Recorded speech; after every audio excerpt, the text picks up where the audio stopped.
Buen día, soy estudiante de la Facultad de Químico-Farmacobiología y dentro de la materia de Biología 1 les hablaré sobre la célula eucariota animal. Inicialmente, la célula es la unidad funcional y estructural más pequeña de todos los organismos vivos. Todas las células tienen en común una membrana plasmática o celular, citoplasma y material genético. Dentro de los tipos de las células se encuentran las células eucariotas y las células procariotas. En esta ocasión les hablaré sobre la célula eucariota animal. Tiene una estructura más compleja y su característica principal es que tiene un núcleo definido en donde se encuentra su material genético. La célula eucariota tiene un tamaño variado que va de los 10 a los 100 micrómetros y puede ser observada por el microscopio óptico. La membrana plasmática está compuesta por una doble capa de fosfolípidos, por proteínas unidas no covalentemente a esta bicapa y glúcidos unidos covalentemente a los lípidos o a las proteínas. Cada molécula de fosfolípido consiste en dos colas hidrófobas mirando hacia el interior y una cabeza hidrófila mirando hacia el exterior, siendo por tanto una molécula anfipática. Las membranas son vistas con el microscopio electrónico. La bicapa aparece como un par de bandas densas con un espesor de 7 a 8 nanómetros. Las membranas desempeñan 5 funciones relacionadas entre sí pero distintas. Como función número 1, se tiene que las membranas definen límites y sirven como barreras de permeabilidad. El interior de la célula debe estar separado físicamente del medio ambiente que le rodea, no solo para mantener las sustancias deseadas en la célula, sino para mantener fuera de ella a las sustancias no deseadas. Como función número 2, se tiene que en la membrana se sitúan proteínas específicas y por tanto son los lugares donde se realizan funciones específicas. Las membranas tienen funciones específicas asociadas a ellas, ya que las moléculas y estructuras responsables de estas funciones están incluidas o localizadas en las membranas. Una de las maneras más útiles para caracterizar una membrana específica es escribir las enzimas concretas, las proteínas de transporte, los receptores y otras moléculas asociadas a ellas. Como función número 3, se tiene que las proteínas de membrana regulan el transporte de solutos, realizan y regulan el transporte de sustancias hacia adentro y hacia afuera de la célula y de sus orgánulos. Nutrientes, iones, gases, agua y otras sustancias se captan en diversos compartimentos y varios productos y desechos se retiran. Como función número 4, se tiene que las proteínas de membrana detectan y transmiten señales eléctricas y químicas. Normalmente las células reciben información de su entorno en forma de señales eléctricas o químicas que afectan a la superficie externa de la célula. La membrana contiene los receptores necesarios para estas señales. Y como función número 5, se tiene que las proteínas de membrana intervienen en la adhesión celular y la comunicación célula-célula. Las proteínas de membrana también intervienen en la adhesión y la comunicación entre células adyacentes, aunque con frecuencia representan a las células como entidades aisladas. La mayoría de las células de los organismos multicelulares están en contacto con otras células a través de conexiones citoplasmáticas directas que permiten al menos el intercambio de algún componente celular. El núcleo es una estructura fuertemente voluminosa y esférica, que mide aproximadamente 5 micrómetros de diámetro y se puede observar con el microscopio electrónico. La estructura del núcleo está limitada por una envoltura nuclear. Esta está formada por una doble membrana que contiene numerosas aberturas que se denominan poros.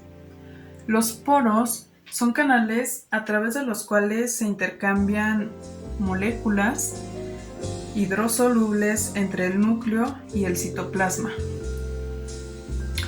El núcleo es el centro de información celular. En su interior contiene la mayor parte del material genético, que es el ADN. El ADN dicta a la célula lo que tiene que hacer y cómo lo tiene que hacer. El núcleo también contiene un nucleolo, que constituye la estructura donde los ribosomas son producidos. El citoplasma se encuentra en un estado coloide que es entre líquido y gel. Se ubica entre la membrana plasmática y el núcleo. Existen dos tipos de citoplasma. El ectoplasma, que se encuentra más cercano a la membrana y es más rígido, y el endoplasma, que se encuentra más cercano al núcleo y es más fluido. La principal función del citoplasma es servir como soporte para los organelos de la célula y ayudar en los procesos metabólicos que se llevan a cabo dentro de ella. El citoplasma también comprende al citosol, una sustancia semifluida. En él tienen lugar muchas actividades celulares, como lo son la síntesis de proteínas, la síntesis de lípidos y las etapas iniciales de la obtención de energía a partir de azúcares. Los ribosomas son partículas muy electrodensas, de tamaño estándar de 15 a 20 nanómetros. Cada ribosoma está formado por dos subunidades de diferente tamaño, una subunidad larga o mayor y una subunidad corta o menor. Le corresponde a la microscopía electrónica de transmisión para poder ser analizados. Los ribosomas se encuentran en el retículo endoplasmático rugoso y también se encuentran libres en el citoplasma. Los ribosomas son los sitios en los cuales ocurre la síntesis de proteína. Esto se lleva a cabo cuando tanto los ribosomas del retículo endoplasmático rugoso como los ribosomas libres del citoplasma se unen a filamentos del ARN mensajero y estas uniones desempeñan la síntesis proteica. El retículo endoplasmático consiste en un sistema de membranas tubulares o sacos aplanados o cisternas que parecen estar interconectados. Puede ser rugoso o puede ser liso. El retículo endoplasmático lo que significan es síntesis, transporte y almacenamiento. Uno va a actuar como almacenamiento y otro como síntesis, entre ellos habrá transporte. El retículo endoplasmático rugoso está salpicado de ribosomas en el lado de la membrana que mira hacia el citosol. Por lo tanto, tiene la función de síntesis de proteínas. El retículo endoplasmático liso no tiene ribosomas. Participa en la síntesis de lípidos y esteroides.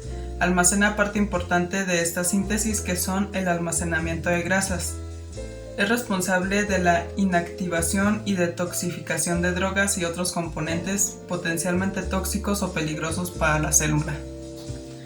El complejo de Golgi es reconocido por estar constituido por sáculos o cisternas aplanadas.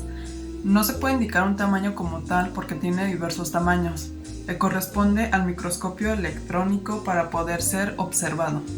Aproximadamente su membrana mide 7.5 nanómetros, no tiene ribosomas, tiene pequeñas vesículas que son redondas y muy electrodensas, que con respecto al tiempo se fusionan y actúan como si fueran dilataciones de membrana.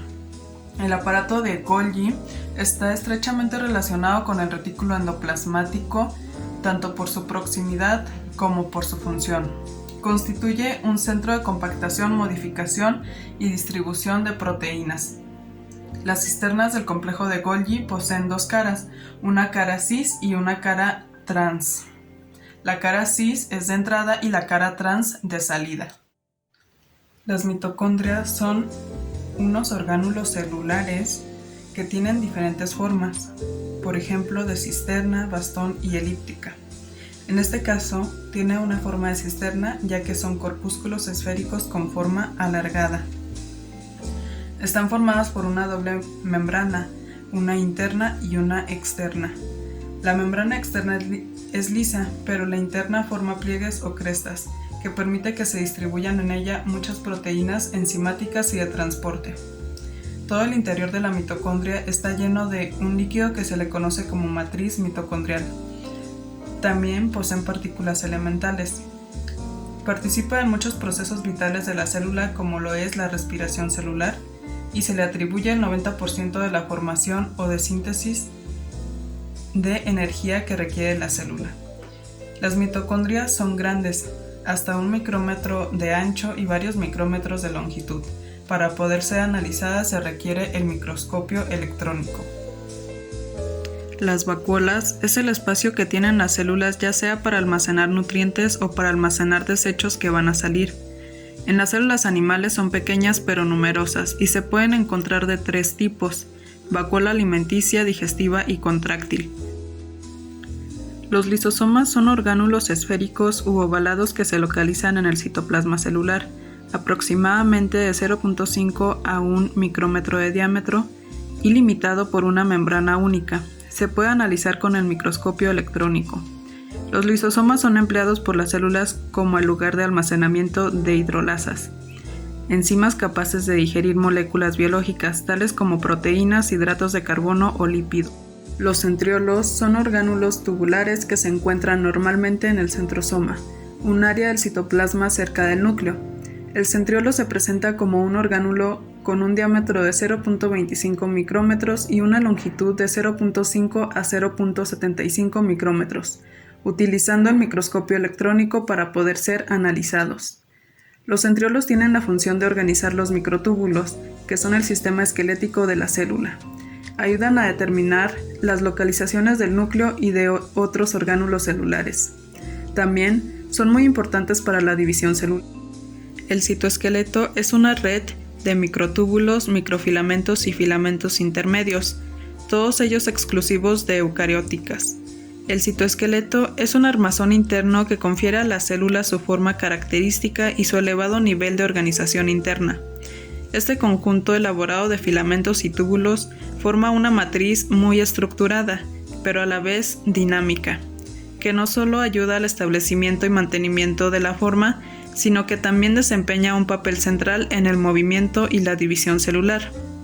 El citoesqueleto sirve también como soporte para la localización y el movimiento de orgánulos dentro del citosol. Y puede hacer lo mismo con relación a los ribosomas y las enzimas. Los 3 elementos estructurales del citoesqueleto se pueden observar por microscopía de contraste de fases y microscopía electrónica.